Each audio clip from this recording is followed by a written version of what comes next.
When we talk about stockpiling food, you may have missed one key thing that we need to be talking about.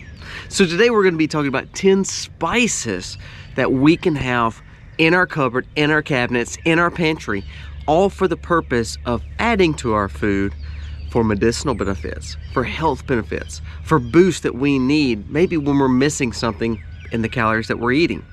So many times we think of rice, we think of beans, we think of, noodles. Those are all great.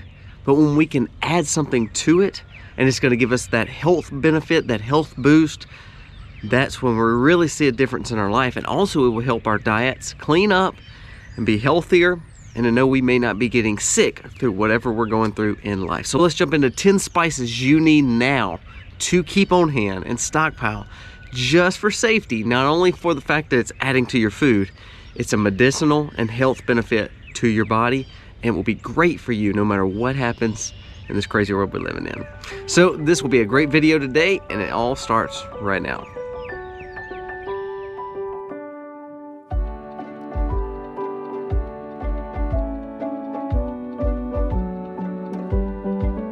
Hey guys, welcome to The Max. Today's video is going to be a good one. We tend to just forget about this. And when we think about spices, we think of salt, pepper, and then whatever we buy in these prepackaged taco mix or sloppy joe mix or spaghetti mix.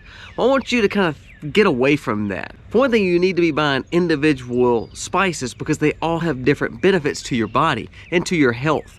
Also, it helps you learn to mix the things that could benefit you better and not just have this sodium-based or this salt-based spice going in all your food. And so it's good to know, how to mix for sausage, how to mix for spaghetti, how to mix for taco, how to mix for whatever it may be. And here's why. We're going to go through a list of 10 spices that you need to have on hand. A lot of times when it comes to prepping or stockpiling or homesteading, we don't necessarily think of spices. That tends to be something that people will not go out and rush and grab. There's so many key benefits to a lot of these spices. So let's jump into the list starting right now. So number one would be ginger. Now ginger as a spice, when we grow ginger, and we've grown it here, I personally do not like the flavor of ginger just in its natural form. If you slice off a piece and put it in a salad or something, I just can't eat it. I don't like it with sushi. I don't like it, period. But in its dry, freeze-dried, dehydrated, powdered form, it's very good for our health. It's good for our digestion. It's good for nausea. It can help with heartburn. It can help with migraines. It's an anti-inflammatory, which is a lot of these spices. So I think a lot of times when people have these kind of things in their diets, you tend to not see cancer. You tend to not see heart disease. You tend to not see a lot of health issues because that inflammation, that chronic inflammation in our body is what causes cancers and heart disease and a lot of other medical issues that we have. So when we talk about spices, when we talk about adding these things to our diet, you're really adding health benefits and health boosts. Use ginger in marinades. Put it in your teas, your herbal teas. Also, we kind of hide ours in rice and noodle dishes. We were talking about this earlier. You stockpile rice, you stockpile noodles. Those are great things to add. So say you're making some kind of ground beef dish or meat to mix with your rice dish or your noodle dish. Because again, I personally don't like ginger, but you're adding all that benefit back. So you're helping with digestion, you're helping with nausea, motion sickness, also with anti-inflammatory properties such as keeping away from cancers and heart disease. It is a great staple to have. People tend to not put this spice in their cupboard or pantry, but it's one that you definitely need. So number two is cinnamon. We've talked about cinnamon actually when we talk about adding amendments to our gardens. Cinnamon is an all-around great spice to have. Cinnamon reduces blood pressure, also helps with reducing cramps across your body, especially for women as well. A monster builder of immunity. We add this to, for instance, if I'm doing like an ACV, apple cider vinegar detox, ginger and cinnamon are both part of that apple cider vinegar detox because it's good for digestion and it's also good for immunity.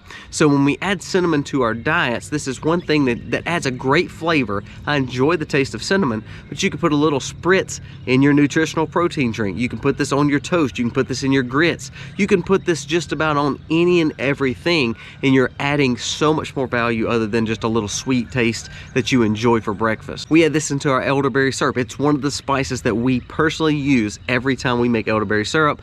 It's very good for our body, very good for our heart and cardiovascular system. Check into cinnamon.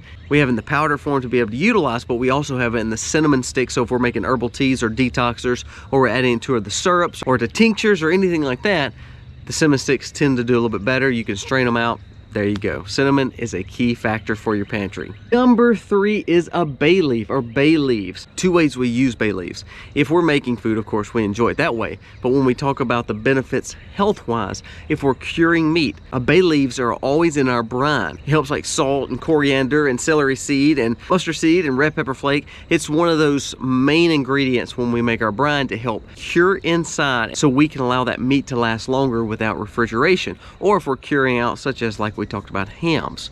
So bay leaf is good for that. Now, a lot of times bay leaves are placed in our stockpile of food. So say for instance you have rice, you have noodles, you have flour. A bay leaf is good to put in those. Now some people have tried to debunk this, but it's one thing that what can go wrong? Put it in there. It helps ward off any kind of insects coming to our food and our stockpile supply.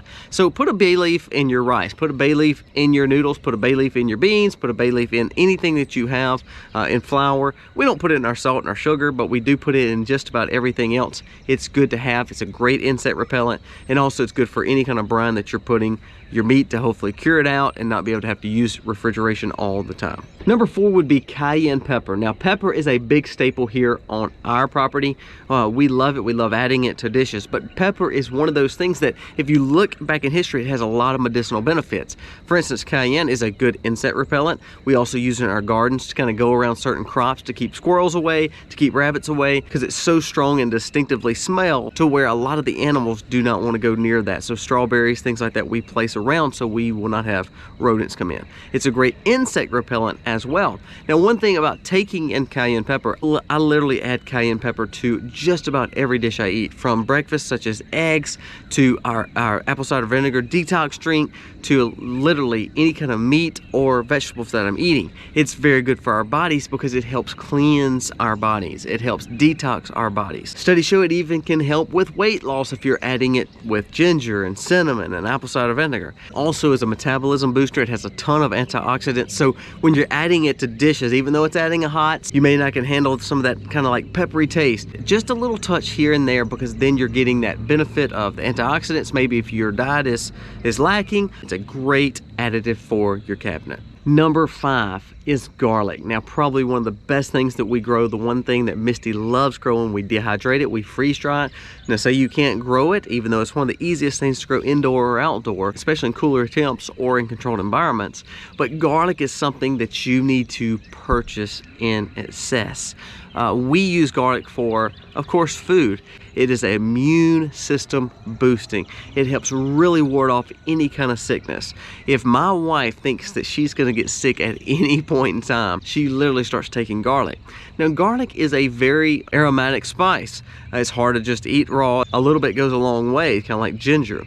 But one thing you could do with a lot of these that are harder to take or harder to spoon in, you can put them in capsule forms. Now studies show that some people say it's better under the tongue, it's better to eat naturally instead of swallowing it, but if it can get in your body and get in your bloodstream and work in your body, I don't see that it could not help in some form or fashion. So have garlic not only to lower your blood pressure, not only for immune boosting, it also is very good to have to season food and to make it taste better. So much sickness goes around, especially in the cool winter months. Garlic is a staple here at our home. Number 6 is one of the colorful ones, of course, but is definitely one that we add, especially to our breakfast diet, is turmeric. Turmeric is great. We place it in our eggs. People make turmeric milk. I like it in my eggs because I can kind of cover it up. It's not that it's bad tasting. I just like to be able to take it in that way. Also, you can use it as marinades. Turmeric is a decongestant, and it also has a ton of anti-cancerous benefits. A lot of times people say it has anti-cancerous benefits because it keeps inflammation down all across our bodies. It's a natural liver detoxifier. Helps with wound care, especially if you have a lot of wounds that won't heal. It speeds up wound care. And it's good for our brain function. Studies show it helps ward off Alzheimer's. So turmeric, being able to add that helps your heart, stave off cancer, stave off Alzheimer's, is a great additive. Try it in your eggs. You won't notice it at all. If you don't like that, try it on some pork chops marinating, or either marinate some chicken in it. It's very good to add to your food. It's a staple to have, especially in your diet. Number 7 is onion. It's just like the garlic. It's a great allium to have. We grow a ton of onion here, but if you're not growing it and you're not dehydrating it, you need to be stockpiling this spice. Onion helps reduce cancer, also helps men in performance, focus, also helps with energy, lowers cholesterol, which helps with heart attacks. Also, it's good for our faces and acne. Say you have a teenage kid, they need something on their face. Onion's a good mix for it. You can be able to utilize that or ingest it, or basically just adding it to your food to get all around health. A lot of these things you're already putting in making tacos or spaghettis or any kind of seasonings or marinades. If you learn to do it yourself and be able to add what you need instead of buying these prepackaged mixes that's based in salt, and these are based in more spices, then you're adding value to your food no matter what you're eating. You're adding benefits and supplementing some good healthy things that could go alongside whatever you're eating. Number 8 is cumin. I actually love the smell of cumin. I love putting it in our meats. It's very, very yummy. Here's the benefits of cumin though. Fights diabetes. It wards off food poisoning, so it helps kind of cleanse our body back and get it back right. Helps with digestion, helps with dry skin, helps with eczema. Those are all good things. So any kind of skin irritant that you're having, acne, eczema, dry skin, even down to like boils and really bad lesions on your skin. Now I've heard people make paste and start making it for band-aids and wounds. I don't know, you need to do your research there, but it's good to have in your pantry to be able to add that benefit back to our bodies when we ingest it. You know, we're in a time where baby formula's at a shortage, and if you're a mother and you're a nursing mother and you're trying to get your production up from milk, cumin is good to add in your diet because it helps increase the nutrients and also the mother's milk to feed their baby. So that's another huge benefit to cumin. Add it to what you're already eating and you're getting all these health benefits, bam, right there. Number 9 would be coriander. Now, kind of like the bay leaves, kind of like mustard, or kind of like red pepper flake or cayenne, we use this in our brine. So it's very good to help meat age and cure like it's supposed to. But let's talk about the health benefits. It's good for our bones. It helps lower blood pressure. Also helps regulate your blood sugar and also helps lower cholesterol. It's good for our eyes. So we talk about bone, eyes. When you're adding all this and you're skipping all the trash food that you could be eating, what benefit are you really getting? Coriander is a must-have when it comes to your kitchen cabinet. Now let's move on to the number 10, and then we're gonna wrap this up with a great summary. So number 10 would be salt. Cure meat. It helps us resist any kind of bacteria getting on that meat. For instance, we are actually using salt right now on our bacon, and we're curing it out for smoking and then being able to utilize it as bacon. Salt is one of those bartering agents that's been a commodity for years. It has a history of being almost like gold. It's been used for currency. It's an excellent additive to have. We have stockpiles of salt. We buy about 50 pounds literally a month, and we buy it from Azure Standard. It tends to be one of the best deals. We buy natural sea salt. We've also had pink Himalayan salt. Both of those are great. We've tried them in their natural forms. Our main focus is preserving food and using it as a bartering agent if we ever needed to, just like they did in the olden times where it became like a currency. Now let's jump into the health benefits of salt. It balances our pH. It's good for rheumatoid arthritis. It's also an exfoliant. You hear about salt baths, using it as a scrub for their skin. Improves heart health. Now a lot of times people say, oh, well that's crazy. People tell us, get off salt. Well, if you got a balanced diet, salt is not a bad thing when it's balancing out your body and also your heart health.